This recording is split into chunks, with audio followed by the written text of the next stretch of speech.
pour moi, c'était une erreur de réseau. Ça s'arrêtait là et puis, j'étais très loin d'imaginer tout ce qui allait arriver derrière, en fait. Enfin, au niveau des conséquences, déjà, je savais même pas que c'était possible qu'on puisse faire ça. Et ouais, de s'imaginer qu'on va te dépouiller par la suite juste à cause de ton numéro de téléphone, c'est inimaginable en vrai. Cette histoire s'est déroulée il y a seulement quelques jours. Julien, 28 ans, part quelques jours en vacances avec des amis le jeudi 20 octobre. Et notamment pour un événement de course à pied à Milo, prévu le samedi 22 octobre à 8h du matin. C'est précis et vous allez comprendre que ces précisions ont leur importance un peu plus tard dans la vidéo. À leur arrivée, tout se passait très bien. Mais le cauchemar débute le vendredi 21 octobre vers 19h. Julien prend son téléphone pour envoyer un message, mais il constate qu'il n'a plus de réseau. Mais il trouve ça tout à fait normal puisqu'il est à la campagne et un peu isolé. Donc il ne s'inquiète pas trop. Il se dit que ça va revenir. Il remet son téléphone dans la poche et il profite de la soirée avec ses amis. De temps en temps, il regarde son téléphone pour voir si le réseau téléphonique est revenu. Des heures passent, mais toujours rien. Il demande alors à ses amis si quelqu'un était chez l'opérateur Soch et qui avait du réseau. Ils sont tous chez d'autres opérateurs, sauf un qui lui était également chez Soch. Il regarde de son côté, mais lui il avait les 5 barres. Trouvant ça bizarre, Julien effectue des manipulations qu'on aurait toutes faites. Activer ou désactiver le mode avion, redémarrer son téléphone. Toujours rien, sauf une petite notification en attente d'activation de téléphone. Il tente alors même de réinitialiser les réglages réseau dans les paramètres, mais à l'issue de cette manipulation, toujours le même problème. En fait, au début, on s'en rend pas du tout compte parce que ça part d'un truc qui arrive à tout le monde, c'est qu'on se rend compte que sur le téléphone, on n'a plus de réseau, on n'a plus accès aux SMS, on peut plus appeler. Donc c'est par là que ça commence. Donc tu commences à faire toutes tes manipulations pour avoir du réseau. Donc tu éteins et tu rallumes ton téléphone, tu le mets en mode avion ou pas. Là, Julien commence à se poser des questions sur ce qui se passe. On est en fin de soirée, Julien décide d'aller se reposer et une fois dans sa chambre, il se connecte au réseau Wi-Fi de l'Airbnb. Parfait, le Wi-Fi fonctionne. Par précaution, il se connecte à son compte bancaire via l'application de son téléphone. Petite précision, pour déverrouiller son téléphone, il met son empreinte digitale. C'est une sécurité en plus qu'il a mis. Et il a entièrement raison. Une fois connecté, il active la protection des paiements en ligne. Donc à partir de maintenant, pour un achat en ligne, il faudra se connecter à son compte bancaire. Et avec son téléphone, vu que pour y accéder, il faut l'empreinte digitale. On voit que Julien il est très alerte et un peu à cheval sur la sécurité. Et c'est une très bonne chose. Mais sans vouloir vous spoil, vous allez voir que malgré tout ça, il va vivre les pires moments de sa vie. Du coup, s'il y avait un paiement en ligne qui devait être fait, je devais le valider moi-même par l'application. Après avoir fait tout ça, Julien est plutôt serein. Il part donc se coucher, car il doit se lever à 5h du matin. Et là, je vous le rappelle, son événement de course à pied. Dans la nuit, vers 2h du matin, Julien se réveille pour aller aux toilettes. Il fait son affaire et avant de se recoucher, il jette un petit coup d'œil à son téléphone pour voir s'il a toujours un problème de réseau. Et à partir de ce moment, tout est allé très vite.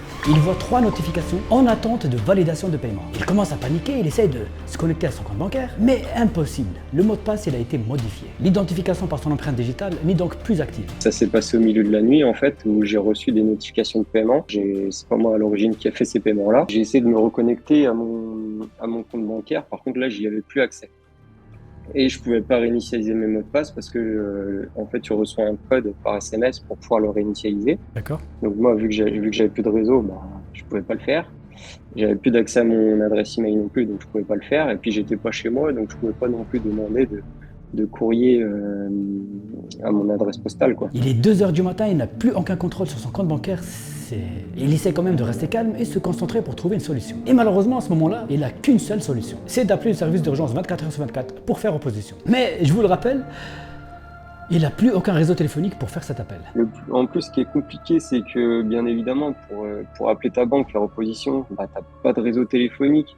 Ça tombe en pleine nuit, tu es obligé de faire appel à quelqu'un pour t'aider. Enfin, il essaie de faire opposition avec un des téléphones de ses amis et ensuite il repart se coucher et il est 3h du matin. En réalité, c'était juste impossible de dormir étant stressé. Le matin, il se rend quand même à la course car ça fait plus de 10 mois qu'il se prépare pour cet événement. À 18h, c'est la fin de la course. Très fatigué, il rentre manger et directement se coucher. Le réseau n'est toujours pas là et de toute façon, c'est le week-end. Il peut donc juste rien faire. C'est arrivé pendant le week-end, donc le dimanche, j'ai rien pu faire pour ça. Et le lundi matin, je décide de rappeler ma conseillère, savoir ce qui s'est passé également. Donc, elle m'apprend que j'ai eu en fait deux paiements de 950 €. Donc, c'était les notifications que j'avais eues sur mon téléphone. Donc, 950 €, c'était 2 paiements faits pour la plateforme Orange Money. Donc, c'est une plateforme pour faire des transferts d'argent.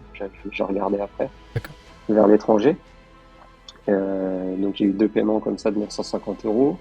Et elle m'annonce aussi que j'ai fait des virements ce matin, il y avait quelques heures là, que j'avais appelé ma conseillère. Donc je lui ai dit écoutez, moi je suis pas à l'origine de ça. Puis elle m'annonce le montant. Donc j'ai un premier montant de 5 000 € qui a été viré sur un compte, donc je connais pas. Incroyable. un deuxième virement de 4 998 euros. Donc en fait, mon compte a littéralement été dépouillé, quoi. J'ai plus rien dessus. J'ai plus rien dessus. Donc j'ai rien pu faire en fait. L'histoire, elle est totalement folle. Julien s'est fait littéralement vider son compte bancaire et il a perdu toutes ses économies. Mais qui a volé cet argent? Il avait pourtant toutes les protections activées. Je vais répondre à toutes ces questions et surtout vous expliquer ce qui s'est passé. Julien est victime de ce qu'on appelle le SIM swapping.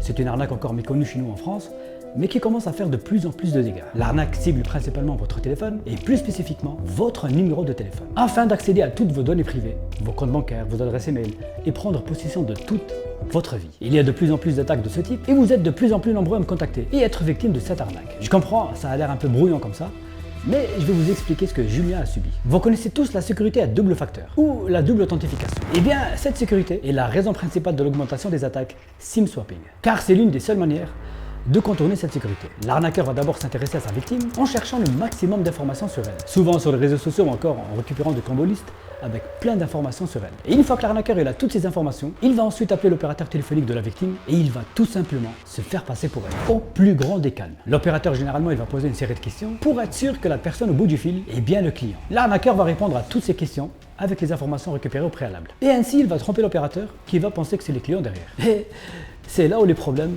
vont commencer pour la victime. L'arnaqueur il va dire qu'il vient de casser ou perdre son téléphone et qu'il a besoin d'activer en urgence une nouvelle carte SIM. Et une nouvelle carte SIM avec le numéro de la victime. Et il y a même une autre méthode qui consiste à faire la portabilité, etc. Mais bref, je ne vais pas toutes les expliquer. De toute façon, peu importe la méthode, le résultat c'est le même. Donc vous avez beau utiliser votre empreinte digitale ou ce que vous voulez, une fois que l'arnaqueur a détourné votre numéro de téléphone, il a le contrôle de toutes les applications, tous les sites sur lesquels vous utilisez la double authentification. C'est-à-dire absolument partout. Vos adresses email, vos comptes bancaires, vos différents réseaux sociaux.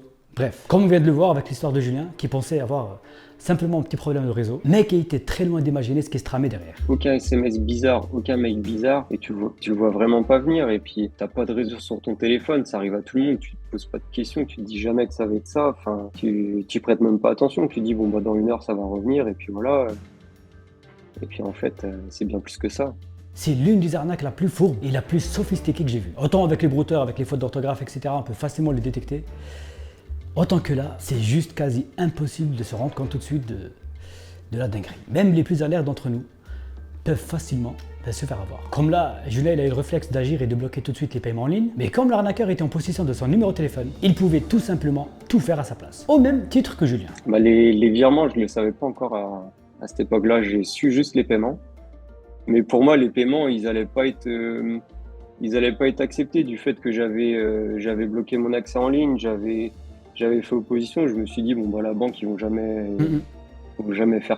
jamais valider ces paiements, mais c'était déjà trop tard en fait, c'était déjà parti.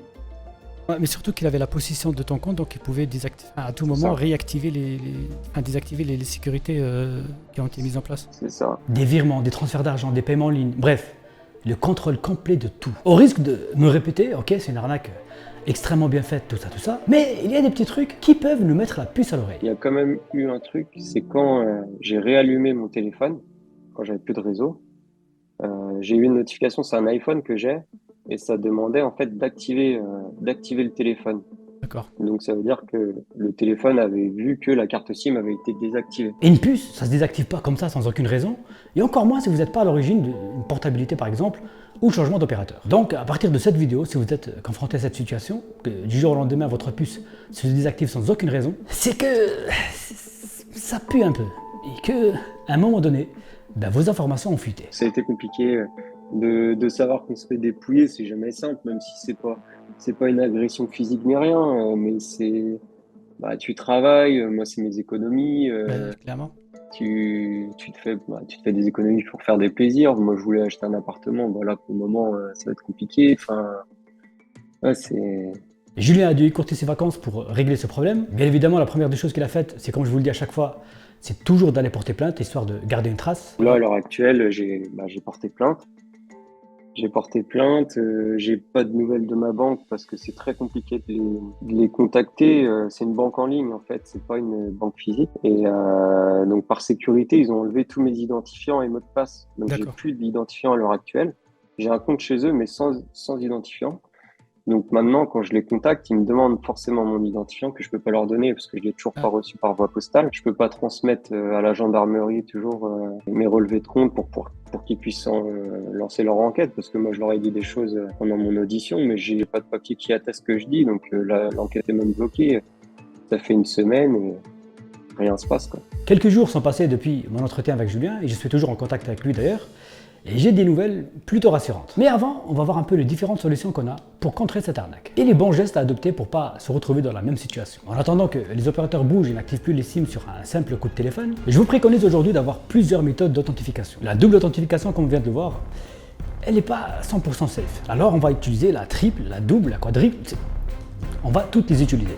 Bref, la totale. En plus de cette sécurité, aujourd'hui, on a la possibilité d'installer d'autres outils. Je pense à des applications comme Authy ou encore Google Authenticator, etc. Car ce genre d'applications n'ont rien à voir avec votre numéro de téléphone. Elles sont installées en local et propres à votre device sur lesquels on les exécute. Pour faire simple, l'application est installée et reconnue hardwarement sur votre téléphone. Hardwarement, je sais même pas si ça se dit, mais bref, vous avez compris. Donc si vous rajoutez ces méthodes, vous êtes un peu plus safe. Même si l'arnaqueur arrive à détourner votre numéro de téléphone sur une SIM vierge, il lui faudra également votre téléphone pour accéder à vos emails, vos comptes, etc. C'est chiant, je vous l'accorde, ça rajoute des manipulations en plus, etc. Mais comme Julien me l'avait dit dans son email, perdre son numéro de téléphone, c'est chiant. Perdre son email, c'est très chiant. Mais si on peut sauver ses économies pour pas que ça profite à ces gens malhonnêtes, on n'a pas le choix que de le faire. Les opérateurs devraient faire des efforts face à l'augmentation de cette arnaque, mais les banques aussi, ils ont leur petit rôle à jouer. Ils devraient aussi trouver des solutions pour contrer tout ça, car ça avantage pas mal les escrocs parfois. Aujourd'hui, la banque, ils font des virements instantanés, donc tu peux même pas les arrêter. En fait, les virements, une fois que c'est fait, c'est fait. C'est bien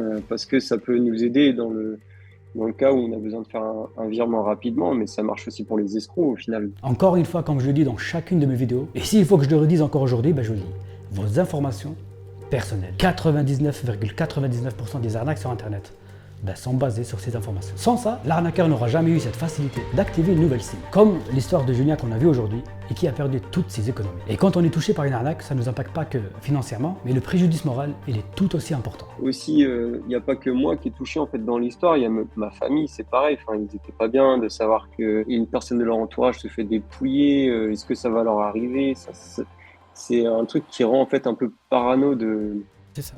De tout ce qu'on met en fait, de toutes les données qu'on rentre sur Internet.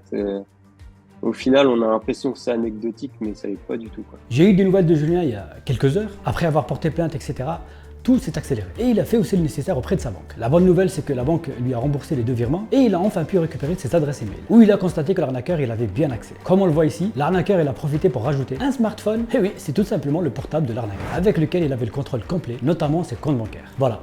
J'ai essayé de détailler un maximum cette arnaque, alors je compte sur vous pour partager cette vidéo afin d'alerter vos proches. C'est à la fin de cette vidéo. Comme d'habitude, restez sur vos gardes, c'était Sandro. Ciao. Hey, Chronopost, ça c'était gratuit. Allez, bisous.